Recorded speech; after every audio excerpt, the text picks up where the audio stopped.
Welcome to the Archery Outdoorsman podcast, where you'll find a whole host of outdoor-related topics like hunting, fishing, hiking, to motivational topics and workouts.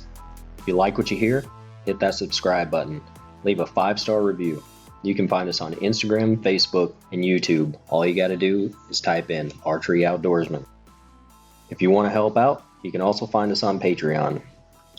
Come and visit us at our website at www.archeryoutdoorsman.com. Enjoy the show. How's it going? Welcome to the Archery Outdoorsman podcast. This is the first episode. If you really call it an episode, it's more of an introduction. I wanted to give you guys an idea of what it is that you're getting into when you come onto this podcast. I guess start with a little bit of what it is that this podcast is going to encompass. Obviously, it's Archery Outdoorsman podcast. So archery and outdoors is a big part of it. Hunting, huge part of it. Conservation, fishing, basically anything that you can do with the outdoors. Hiking, backpacking, through trips. We're going to be talking about gear. We're going to be talking about wildlife conservation. We're going to hopefully be talking to wildlife biologists, game wardens, fish and wildlife individuals, other hunters. We'll talk about guides. We'll talk to guides. You name it. I mean, basically, it's free form. It could be one day we'll be just laughing, cutting up, and talking about the freedoms that we have here in this country. And another minute we might be another podcast. We might be talking about the grizzly bear and how it's been delisted. So got a whole gambit of things to keep you guys entertained, and it'll definitely entertain me along the way. Got a whole list of guests that we're going to be talking to. Had the opportunity to take a brand new hunter this last season into the backcountry, Montana, Idaho, and he had never hunted before, definitely never bow hunted before, and took him on a pre-rut archery elk hunt. Got a shot at 2 different bulls, got a mule deer buck, all public land, which is another thing that we're going to talk about too. Public land is essential. I'd highly recommend that you guys follow backcountry hunters and anglers, and other wildlife organizations like that. They, not just wildlife organizations, they talk about public lands. It's my land, it's your land. Anybody can go out there and, do their thing. They can go hiking, they can go exploring, taking pictures, they can go hunting, fishing, what the hell ever you want to do. That's what they support, and I applaud those guys wholeheartedly. But not to get too much off on a tangent, I am former military, so I'm also going to be talking to other military guys, having to do with the military life and how it pertains to the outdoors and the different heartaches and opportunities that the military offers in regards to outdoor activities. Not in a traditional way, not like you're going training, all that kind of stuff, but recreationally, what they can do in the outdoors. We're going to be talking about getting new hunters, the new generation into the outdoors. Everybody seems to be stuck in, playing Xbox and all that kind of crap. I'm all about getting our kids out, getting them exercise and having fun in the outdoors. There's just so much out there that people just, I mean, it seems like they're losing. And I'd really want to talk to people about getting their kids out there. So I've got a guest and his kid on there on an episode, and man, it's going to be spectacular. We're going to have episodes in the field as well. I've got an episode set up for a Oodad or Barbary sheep hunt in West Texas, sponsoring 2 military guys from Fort Bliss, and we're going out and we're going to be public land Oodad hunting, free range obviously, bow hunting. Going to be a ass-kicking, tough hunt. Don't know if we're going to see anything. Never been out there. I've done e-scouting and stuff like that. They've been out there a little bit looking for sign and stuff like that, but really we don't know what we're going to run into. So it's a true hunting trip, but really the idea is just sponsoring these guys, getting them out there, getting myself out there, and just having fun and just enjoying the outdoors. Going to be talking, like I said, to different game wardens, talking about a huge hot button is invasive species. I'm really looking forward to talking to these different wildlife specialists about what the plan is and how all that fits into managing invasive species like hogs, or in Florida they've got the python. People are just releasing pythons everywhere. They had the crocodile, I guess, that was released in Florida is starting to be a big thing. You've got Oodad in West Texas, New Mexico, all in that area. It's technically an invasive species. Though all of those things are, fun to hunt and, all that kind of stuff, they're an invasive species. So I want to get the different perspectives. What is the plan for now with that kind of stuff? I want to talk, to different guides. Got 2 freaking phenomenal episodes, I think, in the works. One of them, a guide was attacked by a grizzly bear, and I don't want to spoil it, but he was attacked like in the 80s. I think it was 85. And so gonna talk to him about his experience, and just there's a whole twist and plot and everything that's involved in that. That's going to be a freaking outstanding episode. Do not miss some of these episodes, because don't miss any of them, but definitely not that one. That one is going to be awesome. There's conspiracy theories involved in that one. There's, just outstanding stuff in that one. Another guide that I've started to get to know. He's a new guide. I want to talk to him about the trouble and the pros and cons about being a guide. A lot of people think that the guiding world, oh, you're a guide, you get to go hunting all the time, and it's not really like that. This guy's going to set the record straight. Excited about having him on too. Great guy. We're going to talk about different wildlife cooking and just cooking in general. I love to cook. So we're going to talk to hopefully some different chefs and, spitball some recipes, some techniques, all that kind of stuff. We're going to talk to different gear manufacturers, from outdoor foods to diets to coffee to all kinds of stuff. Got a special guest. He's a family member of mine. He's the one that got me involved in all this. He's my grandpa, Henry Barron. He was on the forefront of starting block land management in the state of Montana, helped start the Rocky Mountain Elk Foundation, through some of his efforts as a high-level outfitter in Montana at the time. He's got so many hilarious hunting stories, and he's just a really great guy. And that's not just because I'm biased.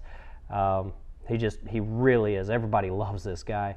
We're going to talk about fitness in the backcountry, and like I said, diets before, but fitness is huge in the backcountry. The better in shape you are, the easier it's going to be, the more enjoyable your time is. Talk about some of the different things that I've got going on, excuse me, and other people, maybe different techniques, strength coaches. We're going to talk to just all different types of people in the sports and outdoor world, stuff like that. We're going to talk to game call manufacturers.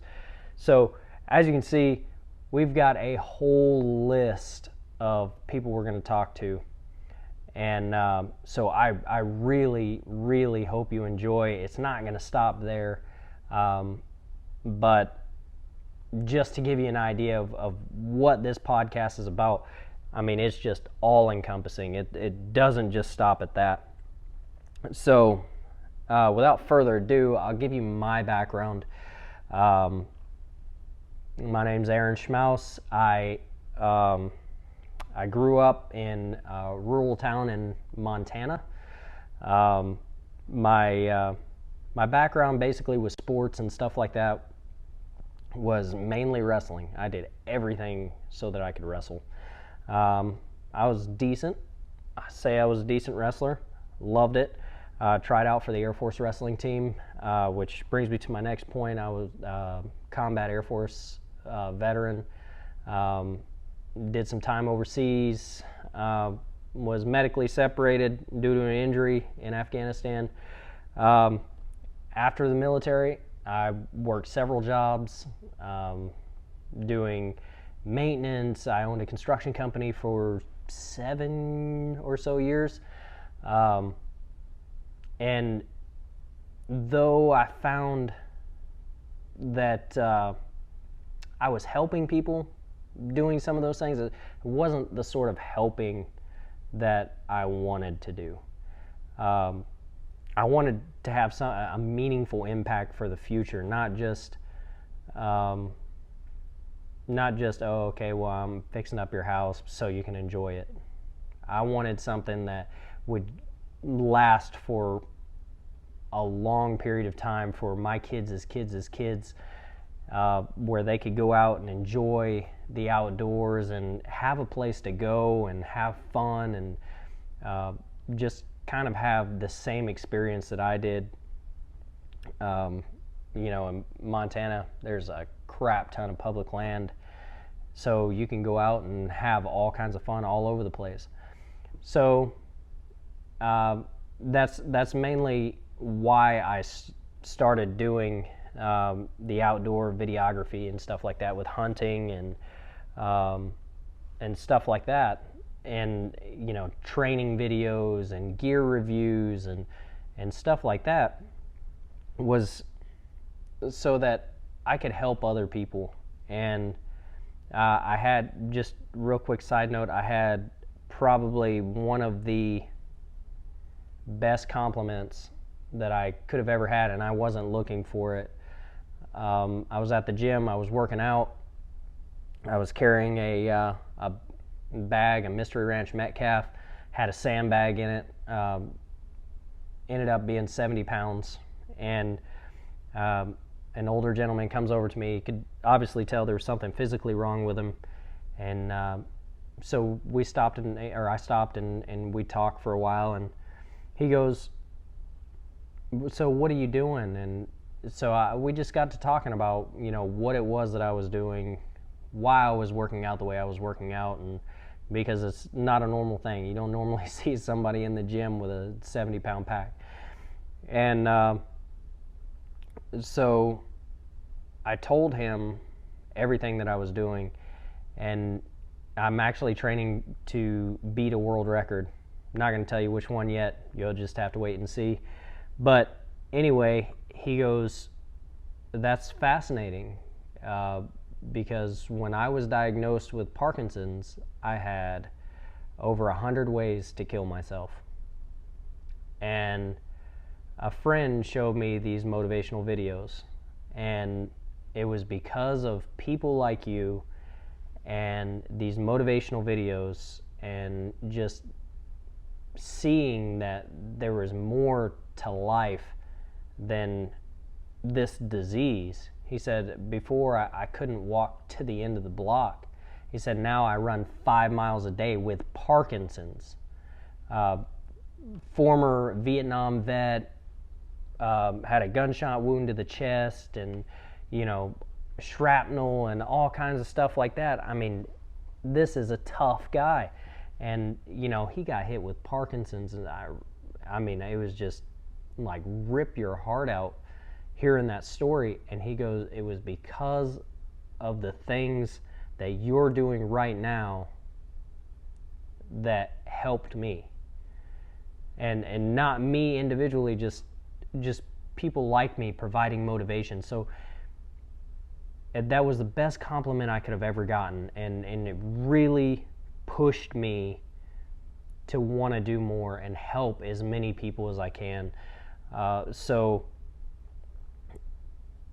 you just never know who you're helping with what you're doing and what you're saying.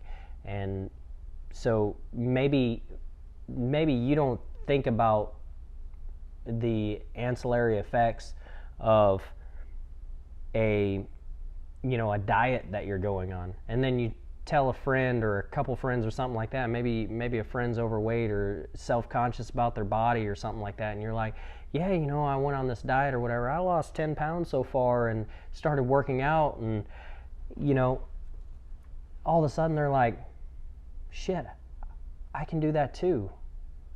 And then they start doing it, and maybe they go from being severely depressed and you don't even know about it to just completely changing their life. So that's something else that I want to talk about on this podcast too, is the motivational side of things. So anyway, that's why I got involved with what I'm doing, is because I truly and genuinely want to help people. So the people that started me out on this journey started when I was really young. My grandpa, we lived with my grandpa for a while, and he was an outfitter in Montana, and he really engulfed me into the outdoors. I mean, we would go on fishing trips and hunting trips and all kinds of stuff like that, even before I was old enough to hunt. Montana, you have to be 12, but before I was even able to hunt, we go on fishing trips, hunting trips. We'd go out and shoot gophers, and just he would take us out shooting ducks and geese, and as he'd shoot them out of the sky, my brother and I, we'd run over and we'd try and catch them as they're falling, and just all of the different things that he provided. He taught us to love the land and love the animals and stuff like that, and so that was a great thing. And then once I was able to really start hunting, my grandpa had moved to South Carolina, and my Uncle Joe had started me out in bow hunting, and man, that was a game changer for me. I absolutely fell in love with bow hunting. I'm not a professional hunter. I'm not even really a great shot. I get the job done, but man, that was outstanding. The journey that my family had put me on. So anyway, just to give you an idea of what my background is, I was on search and rescue in Montana. I did first response when I was in high school. There were some tear jerkers and stuff like that, but man, search and rescue was it was such a rewarding job. So, we'll be talking a little bit about survival, wilderness survival, stuff like that, and hopefully talk to some experts in the field about wilderness survival. I think that would be outstanding and maybe save your guys' life one day. So anyway, I truly, truly hope you follow along, you subscribe to this podcast. You can also find us on YouTube, Instagram, Facebook. You can contribute to Patreon if you want. You don't have to. But if you want to, that would be absolutely great. I am also announcing officially my new book that I just wrote. I'll put it right up here. It is The 10 Rules for Finding a Good Hunting Partner. It will be released on March 1st. We're going to start doing some giveaways and stuff like that. Somebody's going to get a free signed copy of my book. So definitely stay tuned, and I really hope you guys enjoy the content.